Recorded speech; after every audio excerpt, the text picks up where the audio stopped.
It's 10 a.m. in Lagos, Nigeria. Welcome to Business Morning here on Channels Television. I'm Imi John Mekwa. It's time for another round of relevant and current business conversations. And we start off with what's going on with the oil prices. Crude oil, that is, prices drifted lower on Thursday as weak demand concerns over a large build in the crude inventory in the United States, plus strong dollar, overtook potential supply disruptions as a center of focus. Oil prices edge higher as the market balanced weak demand with supply disruption amid all of that. Brent crude futures was up by 2 cents to $94.12 a barrel, while U.S. West Texas Intermediate crude rose by 18 cents to $88.66. The market has been focusing on the demand side of late, but has probably priced too big a fall in the actual demand, while forgetting supply can still be somewhat problematic, and the increasing likelihood of a U.S. rail stoppage due to ongoing labor disputes is also adding support to the market. 3 unions are negotiating for a new contract that could affect rail shipments, which are important for crude and product deliveries. In the commodity space, raw sugar futures on ice edged higher on Wednesday as the dollar lost some ground after its recent strong advance, while Arabica coffee and cocoa prices fell on an increasingly gloomy global economic outlook, heightened concerns about consumption. October raw sugar rose by 0.4% to $18.14, and dealers noted that the dollar had fallen back slightly against a basket of currencies in recent times. And from there, we come back home to Nigeria, where the banking sector must be driven by innovation and a dedication to customer service delivery to stay relevant and compete on the global stage. This was the advice given by the president of the Chartered Institute of Bankers of Nigeria, Mr. Ken Okpara, was here a couple of days ago. At the close of the 15th Annual Banking and Finance Conference, which was in the Federal Capital Territory, the event, which had featured 5 business sessions led by panelists discussing issues such as the Pan-African Payment and Settlement System, workforce globalization, banking and fintech, and the role of the financial services sector in adapting to climate change, is expected to come up with a communique which would advise government on policies which would ensure banking in Nigeria is inclusive digitally, banking Nigeria's 64 million unbanked adults, and harness the talents that abound in the country's increasing youth population. I think it's about innovation. Nobody would have imagined that now, at the comfort of their house, you can consummate transaction, which is about the disruption that has happened in that space. It's about digital technology as much as possible. So it's about innovating, finding out what are the new things, what are the better ways that will provide efficient services to customers. It's been at the heart of customer service, customer-centric, looking ahead and ensuring that which are the things that will make customer wow, that will excite customer. I think that's very important. Policymakers are listening, and they are looking forward to the communique that will come out of this. So clearly, you are going to see a kind of environment that will provide flexible working hours for both private and the public sector. And also, how do we incentivize people, to attract talent as much as possible? And most importantly also is the fact that you are going to see the policymakers trying to also ensure that, of course, ease of doing business as much as possible would also be available. All right, so other than what's going on in the financial space, the Nigerian National Petroleum Company Limited has revealed that it loses about 470,000 barrels of oil per day, amounting to $700 million monthly, I beg your pardon. And that's, of course, because of oil theft. The NNPCL says that pipelines, particularly those around Bonny Terminal, cannot function due to the activities of criminals. Consequently, about 270 barrels per day that were supposed to be loaded in Bonnier are no longer going to be loaded because of theft. This explains how Nigeria lost its leading place as the largest producer on the continent, overtaken by Angola and maybe overtaken by Libya. Well, let's get the views of a stakeholder, Mr. Johnson Chukwu, who is the Managing Director of Cowrie Asset Management, joining us virtually now from Lagos. Good morning, Mr. Chukwu. Thank you so much for your time this morning. Good morning, Ine. Thank you for having me. Great. So how bad is the scenario? We know that the Senate Ad Hoc Committee, I think they left Rivers State a couple of days ago. And then we also have the Presidential Economic Committee, which has that responsibility. I mean, not just about oil theft, but they also have to focus on oil theft. How bad is the situation when we see all of these numbers that are everywhere? Well, if I have to use the word you have asked, I mean, respond directly to the question you asked, I would say it's as bad as it could be, or it can be as bad as it can be. Because if you are talking about the fact that we are in the month of August, I mean, July, we only produced 972,000 barrels. And we have been overtaken by a country like Angola, which produced 1,187,000 barrels a day, and even Libya, that produced 1,123,000 barrels a day. So clearly, that's it for me. It's actually worrisome, and again, it's manifesting in every aspect of our economic life. We've seen Naira continue to be under pressure at a period when oil-producing countries are smiling to their banks. I mean, I read an article that said Saudi Arabia is thinking of building a new world city where they are going to create an artificial moon. Because they have made so much from oil. We've seen Angola, which should ordinarily be the second largest producer of crude. We've seen their currency, their kwaza, appreciate from about 620 kwaza per dollar to about 400 kwaza per dollar, almost 30% appreciation. We've seen the strengthening the yield of the Angolan Eurobond. But unfortunately, we're not enjoying that benefit. Even Russia that started the war is a beneficiary of the current economic crisis. But conversely, Nigeria is suffering a double whammy. We are not able to produce. We are importing our entire 100% consumption, and then we are paying an elevated price for imported product we should not be exporting. So clearly, it's manifested in a budget deficit, it's manifested in subsidy payment in all facets of Nigerian economic life. So help us to understand. I mean, I don't understand, but I would like for you to help us connect it directly, how it's connected to the value of the Naira. Because right now, I think in the parallel market, which is most open to a lot of people, you would buy a dollar for more than 700 Naira. And this is connected to our not being able to meet up with the quota given to us by OPEC. Okay, this is how it works. When you export, when you have exports, when your export is higher than your imports, you accumulate what you call foreign reserve. You earn foreign currencies, because it's foreign currencies you use to import goods and services. So as it stands today, when you accumulate foreign currencies because you accumulate foreign reserve because you're exporting more products, or your export earnings is more than your imports, your currency, you are now able to have more reserve to meet the demand for your currency, or to meet your payment obligations. In that case, what you have is that you have so much resources that you are able to exchange your currency for a lower value.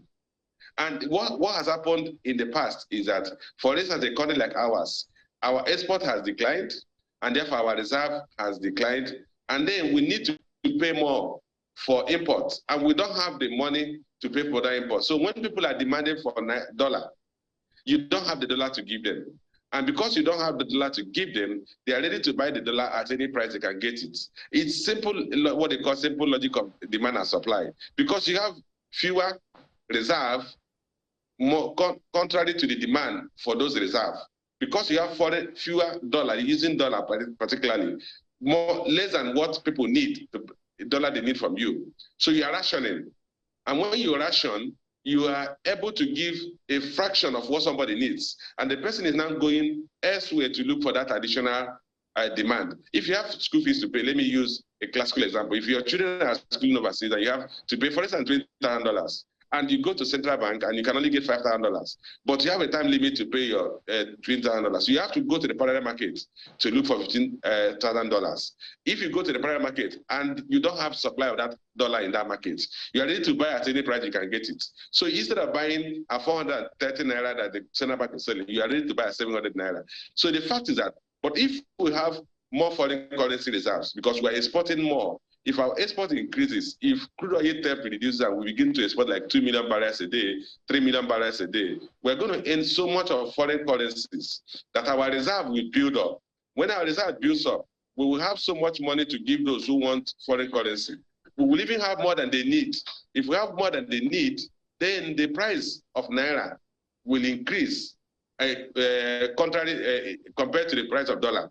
And therefore, you will see your currency strengthen. So that, try to put in the layman's language, that's how it works. So your export will determine your reserve will determine the strength of your currency, and which certainly determines what rate people buy the foreign currencies. Yeah, you certainly tried to put it in everybody's language there, Mr. Chiku. But so we've seen the federal government, we've seen the Senate ad hoc committee, we have the federal government committee.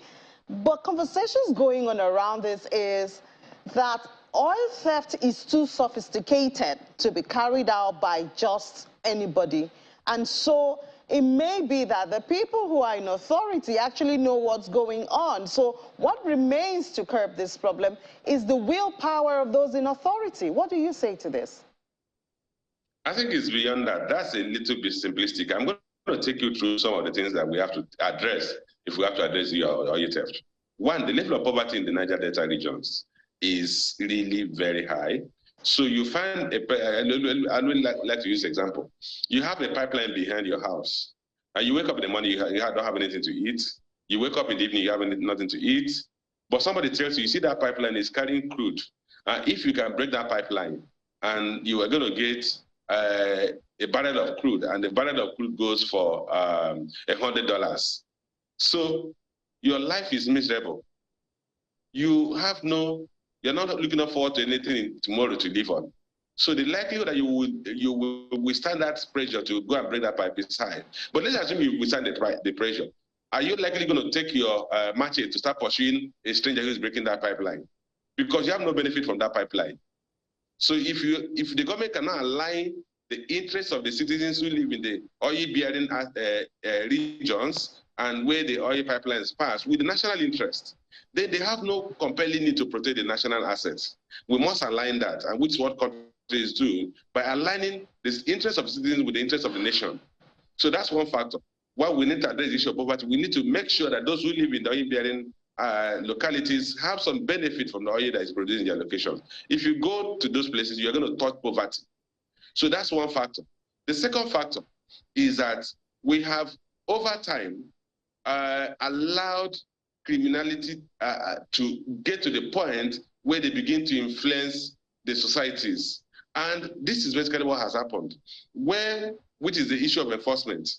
Where there is no enforcement, it serves as incentive on its own for people to engage in inappropriate behavior or unethical behavior or criminal behavior. So, because what you are doing is you are incentivizing such behaviors. And over time, you're going to have mafias who grow so wealthy that they will begin to buy or capture the state, which is the level we are getting to, where even naval officers, law enforcement agencies posted in that areas are captured. Captured in the sense that they are so much incentivized that they lose their purpose of going to do that to those locations. I mean, one of the things that came to the public's limelight is that some of security agencies now lobby to be posted to the Niger Delta regions. Because when they get there, these people that steal the crude can buy them, and instead of providing protection to the nation, they now provide protection to the criminals. Because those guys have become so wealthy that because the government has failed to take appropriate measures to curtail the activities. Then you have the issues of collaboration between even the oil companies and the oil importers. Because one, you can't explain the fact that oil is being exported out of the country. There is naval there's Navy around all the coastal areas. But beyond that, people are exporting this crude. How are they exporting the crude that is not captured in our reports? So you have multiplicity of factors. You first start the issue of the level of poverty in the region. Two, you have to improve the alignment, or you must have a share of the heart of the people in that place. They must have an interest in the oil that is produced there. They must feed their Nigerians. They must feed that when oil is produced, they will get some benefit. Their country, their localities develop. Their children go to school. They have better environment. So they have a compelling need to protect that asset that is being mined from their locations. And then you have to do the issue of enforcement. Those criminals who are involved in these activities must be arrested, must be dealt with. So that's why I say it's a whole gamut of activities that we need to, or issues that are involved. So perhaps that is why the PIA has a lot of, gives a lot of attention to the host community. Do you see the implementation of the PIA, especially when it has to do with the host community, do you see it solving, even if it's a degree of this issue with oil theft? Yes, I think there will be some improvement. I mean, judging from what I know, some local oil producing companies are doing with their engagement with the local, their neighbors, or what they call their communities. I know of one particular oil producing company that has engaged all the communities where they are producing oil, and not just that, they also engage all the communities where their pipelines pass through, and they make sure that those communities provide protection for the pipelines, and the communities are paid on monthly basis and also get some benefit on the volume of crude that is produced by this company. So, and I know that the PIA has a provision for host community, and that provision is such that the host community should be direct interest holders in the equities of companies that are producing in their localities, or in the value of oil that is mined in those localities. If we work the details of this very well, we should be able to align the interests of the communities. The truth is that every oil-bearing community in the world is among the best, most developed communities elsewhere compared to their neighbors. So the people there should get the benefit.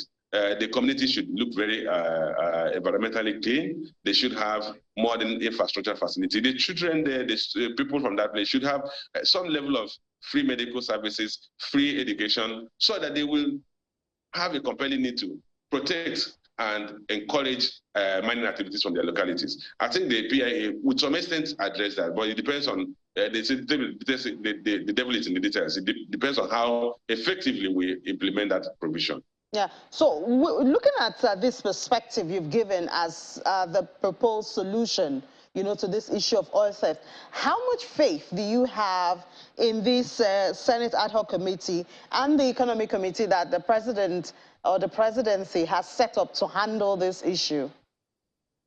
Well, for me, I think there's enough literature, enough information out there for the government to begin to act. The issue of setting up committees or Senate ad hoc committee or a committee of the National Assembly at this point is not necessary. You are in a crisis situation. We should have what we call stopgap measures, one of which I think the government tried to do, engage Tom Polo to provide security along the pipelines. But it needs to go beyond that. Every community where the pipelines pass through should have interest in it. If you appoint somebody overall to impose himself on all the community, you're going to have problems on that will create its own problems. So I think we need to engage all the communities. That's a certain point. I don't think it's a committee issue. We are in a crisis situation. We produce 102,000 barrels a day in July.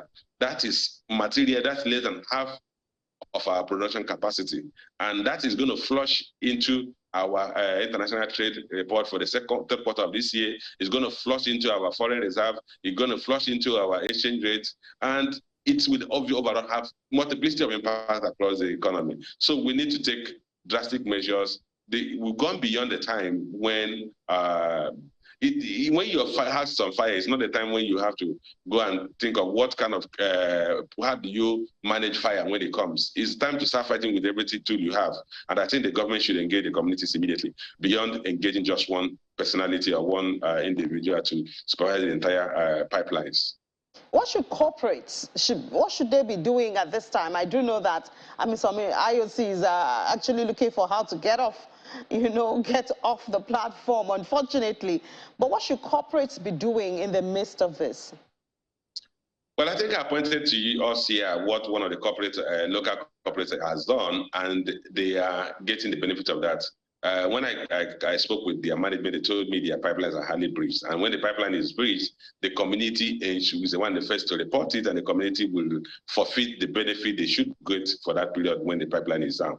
And that has, to some extent, helped them in maintaining their production. That's what I expect other oil companies should do. They should have direct engagement with these communities. That's a starting point for me. Like you pointed out, the foreign international oil companies are worried, and they are all exiting the shallow onshore assets, shallow offshore and onshore assets, and leaving that to Nigerians. And that's part of the reasons why we've seen a material decline in our production.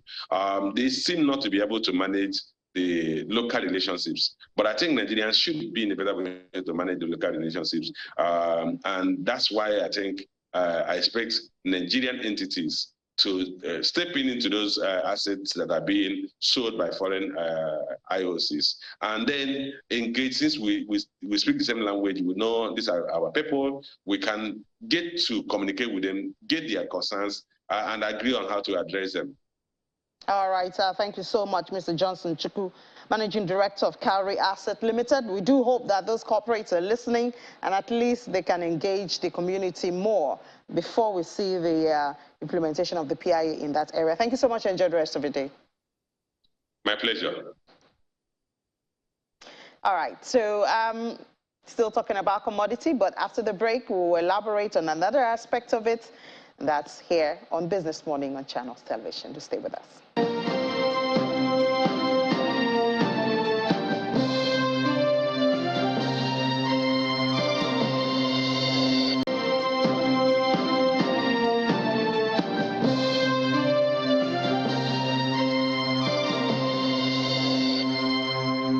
Welcome back. Still talking commodity now. Oil prices we saw earlier has dropped on today, Thursday. But, we have Bolanle Agbaje the second time this week to help us understand what's going on in that space. A lot of things are going on. Bolanle, yes. Good morning. Good morning. A lot of things are going on. So what's driving this one now? It's still mainly the fact that obviously we're seeing a lot of volatility in the markets to do with Russia, to do with China. The IEA released a report talking about, this start and stop lockdowns that we keep seeing in China, and, predicted a 400,000 barrels per day drawdown in their demand. And that brings it to about 15 million barrels per day till the end of the year. However, they do believe that, at the beginning of next year, February to be exact, they do expect that this would, inch back up to about 16 million barrels per day. So we're seeing this drawdown in demand. The global atmosphere is not necessarily favoring, these oil prices at the moment. So I think that's the reason. Yeah, but I saw yesterday that the U.S. is trying to fill up its reserve. Yes. And that's added to demand, and that pushed the price up a bit. Yeah, so, the strategic reserve has been there, and they've been digging into it for the past few weeks now. So you do have times when, this boosts prices, and then also times when it's not enough, contributing to the total output. OPEC is still resilient and still positive and hopeful that demand will definitely pick up, and there's no need for them to boost supply as much as the world economy expects them to. And also the fact that I think the upside to it is some analysts are expecting that when it comes to this Russian crude, as well as you have, the fact that there's these sanctions that are going to take full effect in December, they do expect that with the fact that Nord Stream 1 pipeline has been closed, they expect that this demand would be translated to oil as a substitute for the production of power or electricity. And in spite of this, Nigeria still cannot meet up with. We can't even do a million barrels. Yes. We're just talking about oil theft. Yes, your previous guest actually mentioned, a very good point when it comes to, aligning the interest of the locals with the global or the economy. The fact that, they are not benefiting, and even the economies, the small communities are not actually benefiting from the, sale of oil, it obviously will prompt them to, damage what the Nigerian assets and that we have. instead, it seems even what they used to have as a means of livelihood has been taken because away, you yes. see their waters, they can't fish anymore. Yes. The air they breathe is polluted, Yes, so I yes. mean, so it's nothing a has been disincentive. done, and obviously trying to clean water, for example, trying to clean that water situation is a very difficult thing to do, and it takes a lot of time. Why they're going to clean up $1 billion? Yes, and that's still ongoing. It's not even near its clean levels at the moment, and also poverty levels have risen significantly. So it's not surprising that this is now the trend that we're seeing at the moment. Now our oil production is below 1 million barrels per day. It's very sad. A lot of analysts have been releasing reports this past week because it's the burning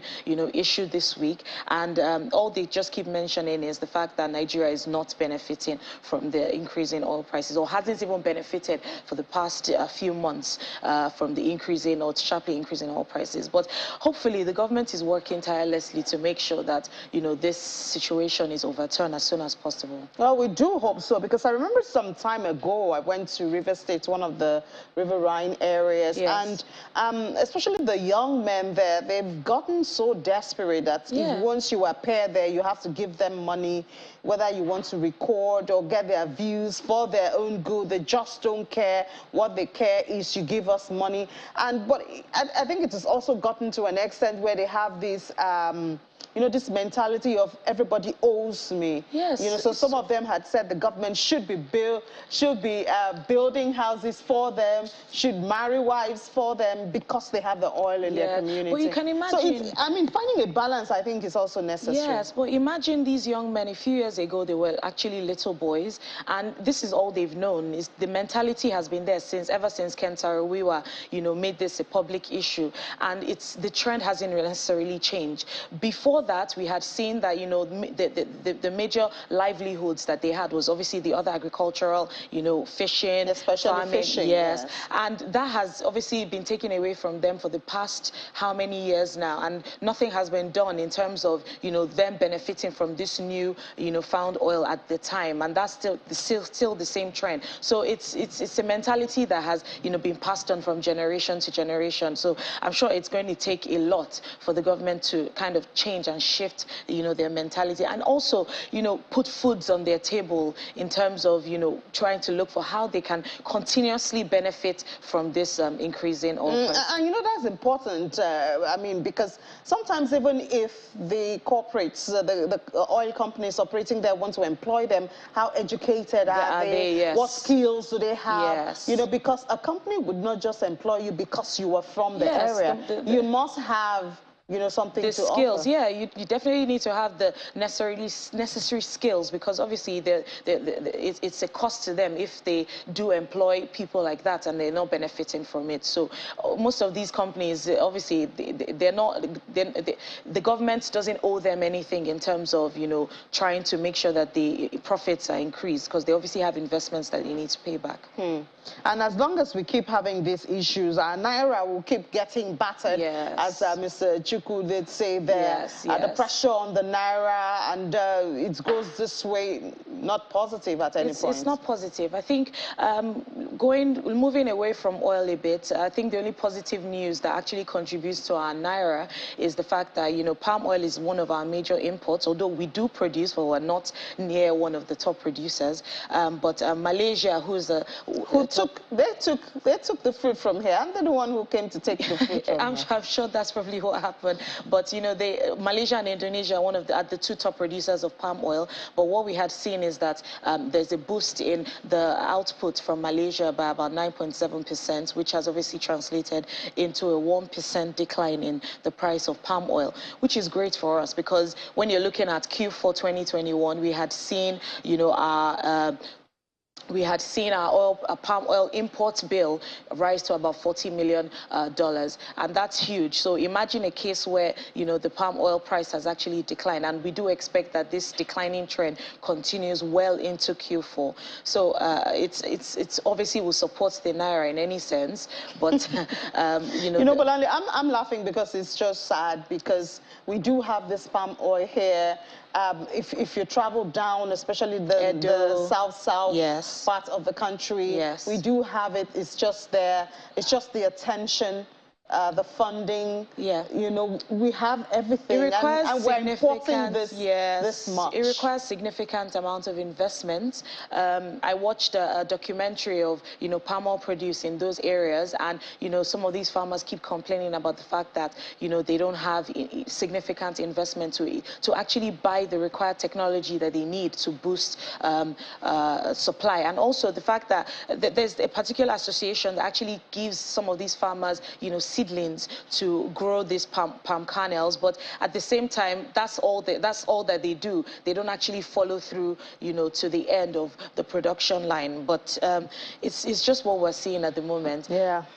But any other thing happening in the commodity space? Yes. So cocoa price is great for us at the moment. In Edo, for example, cocoa price is significantly high. We've been able to sell this past week, and I think the price obviously translated to about $1.5 million per ton, which is huge, and that's obviously above the global price of about $2,500. So I think that the price translates to about $2,600, which is great for us because we had actually spoken about the harvest season that we're seeing at the moment. So it's great news for us now. All right, Bolanle, thank you so much. At least let's celebrate the little wins that we have. Yes, that's all we can do, and try to remain positive. And try to remain positive. All right, thank you so much. I do think we should take a short break, and then when we come back, we'll do the markets review with Will Ibong. To stay with us.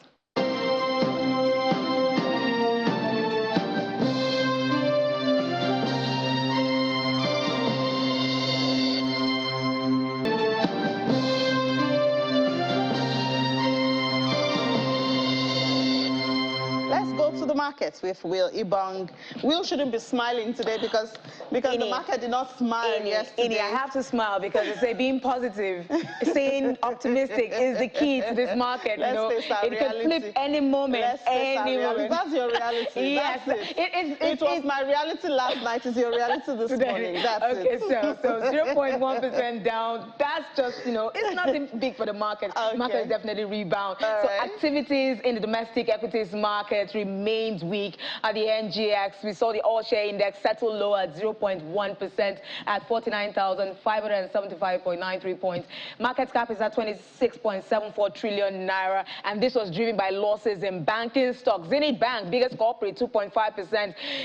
Union Bank, 3.4%, and UBA was also down 1.3% yesterday. And month-to-date is now reduced further to about 0.5%. That's higher negative return for the month-to-date, but year-to-date is still at 16.1%. We saw total volume yesterday jump by 23.2% to 197 million units, valued at 2.94 billion naira, and all transacted in over 3,400 deals.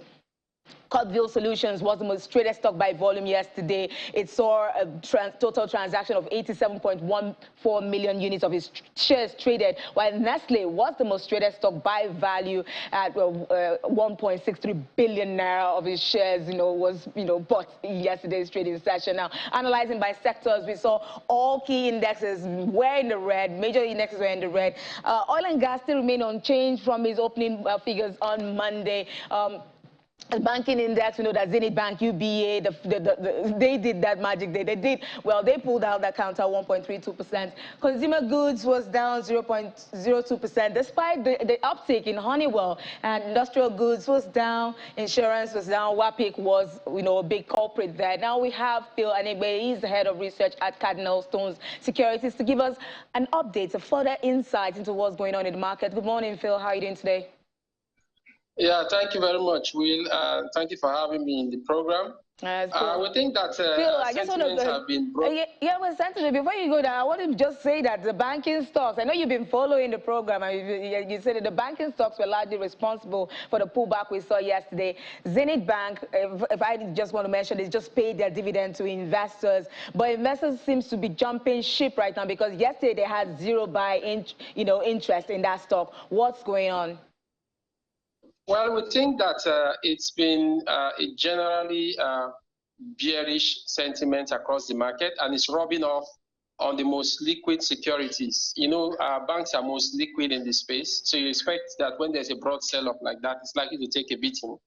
But in addition to that, we think that other drivers for bearish sentiments across the market includes the attraction of short-term instruments like placements. You see a lot of rotation into placements for the yield attraction, particularly given that political risk is expected to intensify in the coming months. So people are more or less trying to play safe.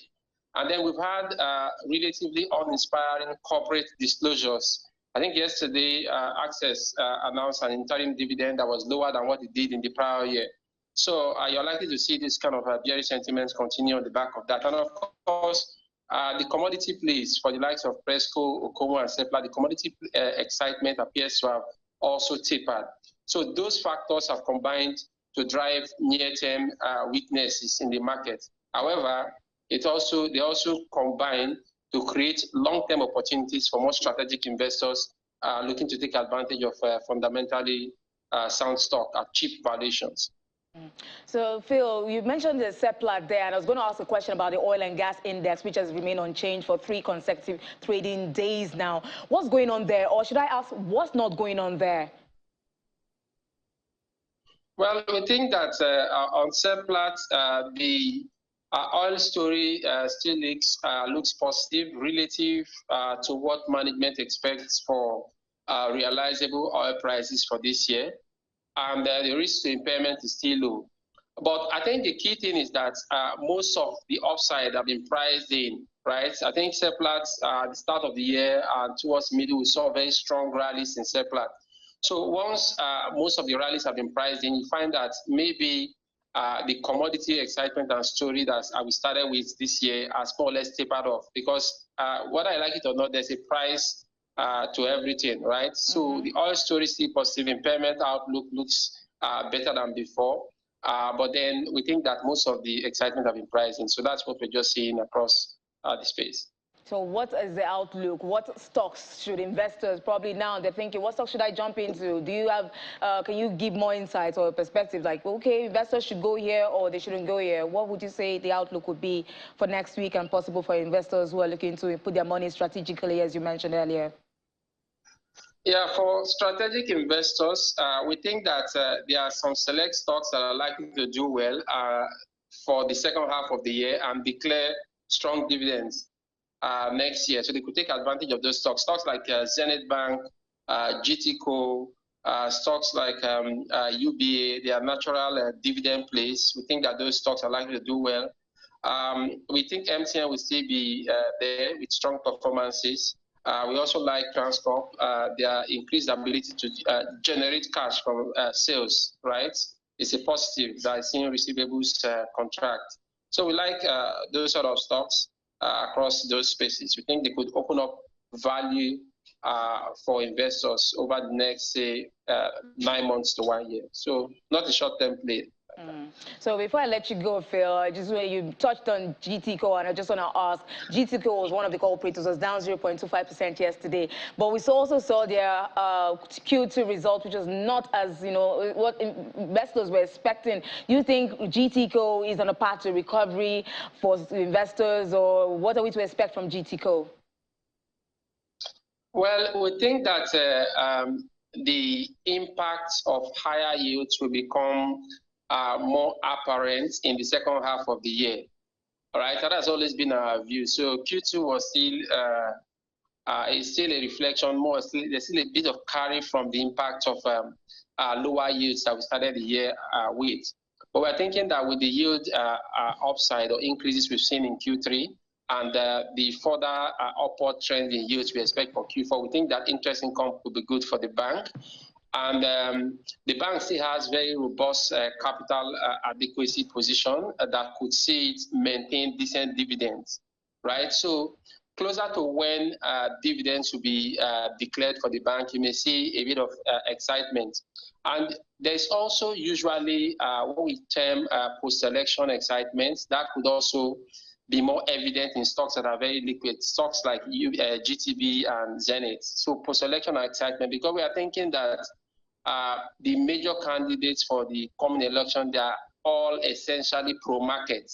So on the completion of the election, successful completion of the election, and we are not going to see violence or escalation in different parts. We think that there could be positive reactions, and stocks that are very liquid, that have sound fundamentals like GTCO, Zenith, they could rally on the back of that. So this is time to position in good stocks such as the ones I've mentioned, to take advantage of decent dividend next year, and of course the post-election rallies that we typically see, particularly given the quality of candidates that are on display at the moment. So that's those are our positions on potential marketplace over the next 6 to 9 months. Thank you so much, Phil Negbe, Head of Research, Cardinal Stone Securities. It's always good to have your input on the program. Thanks for coming on. Thank you very much. Now we look at the unlisted market, where we saw it's dipped further by 0.69%, significantly than what we saw yesterday. Now its index is at 741.25 points, and market cap is falling further away from the 1 trillion naira mark. We saw deals. I mean, volume was low yesterday. Deals, however, jumped. Value was up, but deals was low. Then Double One PLC was the sole gainer yesterday. It advanced by 5.81%. To close at 180 naira. Fixed income space, bullish sentiments continue to persist. Yields keep going down. NTB, not so much going on there, and your more segment as well. So, Ini, that's what we have for the market review today. Well, as Phil said, the election is a major factor in all of this. And I think you got the post-election excitement. so I mean, we'll keep watching, and we'll survive and go through the election and be back after the election. I hope we can pick up the pieces. Yes, we'll pick up the pieces. Definitely, we'll pick up the pieces in here, and I'm sure we'll come stronger. Thank you so much, Will. All right, so now let's move to the other market now. Of course, that's the crypto market, and we see that the fear, greed index has gone from 30s, which we had last week. It's now back to the 20s. That means that things are not, may not be looking so different from what we see. Well, so it's everywhere. It's fear, but it's 28 over 100. That's not a pass mark. I'm sure that's not a pass mark. So fear index at 28. Investors are still afraid to get into the market. It might be a good time to get in, but as I think Solomon Amunde mentioned yesterday, it's a fearful time. And so if you want to get into any market now, it means that you have to be ready to know that you're going to be there for the long haul. You're not just getting in there with funds that you have for other things. Okay, so let's see the market cap. Not looking so good today also. We see it's down 1%, 987.86 billion naira. 24-hour volume down more than 17% at 82.64. Bitcoin dominance slightly up, almost what it had yesterday. Yesterday we had 38 points, so it's still around there. And then there goes our Bitcoin price. I hope we're not heading to 19,000 again. I hope so. And it's down 0.7% at 20,110.78. 24-hour volume, $38.76 billion. If we would see the price of Ethereum at this time, it's also down. Trust that. King of the Alts is down also, almost 0.5%, 1,600.45. And 24-hour volume, 21.16. Top alts by market cap, it's a mixture there. BNB is more than 1% down. Cardano is slightly up, 0.02%. May not look very different from what you had. eCash, I don't know, it's been very active. It's down almost 5%, 4.66% in 24 hours, while we have the XRP up 0.26%. See the top gainers. They're very good for Celsius, but that's a very high one in 24 hours. And then we see the compound also more than 7% up, Leo, 6.49. And there we have KNC, and then the Gate a token there also in the top gainers, the top losers. We have USTC, For the top losers, USTC, there you have it. And then we have the Luna, and then we have Luna Classic. Very red there, very red, double digits. Okay, except for the chilies, but I mean, look at it, more than 17%, 15, 13, 10. It's a red market that we see there. All right, so I don't know if we have our guest there joining us to give us some analysis. Good morning. Thank you so much for joining us, Solomon. And it's still a red market. Do we see any change anytime soon? Yeah, good morning, Ini. Yeah, definitely we're expecting a change. I mean, the merge, the much anticipated Ethereum merge was 100% successful. And let's not forget we've been anticipating this for over 2 years now. So it's being successful means the whole market is expected to be green. Everybody is so happy and excited, and we're expecting an upward movement anytime soon. So there was the threat that the merge is going to make Ethereum, you know, maybe bring down the dominance of Bitcoin. Do you see that happening? Yeah, the possibility is there. I mean, right now, I think Ethereum is burning faster and it's more energy efficient. And obviously, we're expecting it to process transaction faster and also see more adoption. So we would obviously see Ethereum price spike maybe 2, 3, 4x within the next 2 years. But at the same time, let's not forget Bitcoin is also developing. I mean, they are building Web 5 on Bitcoin network. So Bitcoin wouldn't stay at 20K. So even if we see Ethereum at $10K, would obviously see Bitcoin at $200K. So I don't really see Ethereum flipping Bitcoin long term and staying as number one. Do you see people having to choose between Bitcoin and Ethereum, or do you think Ethereum will bring some new entrants into the market?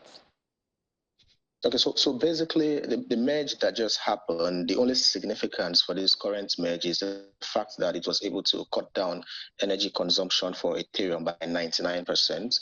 But in terms of scalability, Ethereum still sucks in terms of scalability. I mean, we're still waiting for the shredding update to be pushed, which would still take about a year or thereabouts. So right now, Ethereum isn't much of a competition or a threat to Bitcoin. I mean, Bitcoin is still up there doing its thing. And right now, if Bitcoin pushes out its update that would make it the Web 5, which might be in the next 2, 3 years or thereabout, it will be way bigger than Ethereum. So I don't really see Ethereum serving as a threat right now to Bitcoin. Okay, all right. And then talking about Bitcoin, we see over the weekend it went up to 22, but then we're going back to 20 now. Do you see, are we going down? Are we going up? What do you see?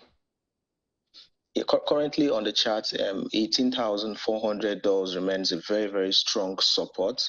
And right now, we have so much momentum for the upside, and I barely see us testing the lowest support, which we had tested a few days ago.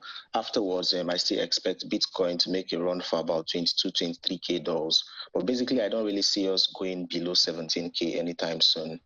All right. Some people will say we're going to get to 10 before we start seeing consistent up. But thank you so much, Solomon Amunde, for your thought this morning. Enjoy the rest of your day. All right. Thank you. All right. So that's where we call it the wrap for the program for this morning. We have Friday's edition tomorrow. But at 1:30, Willie Bond will be here with Business Incorporated, where you get updates from the world of business. I'll see you tomorrow at 10 a.m. Enjoy the rest of your day and have a profitable business day. I'm Amy John Mekwa.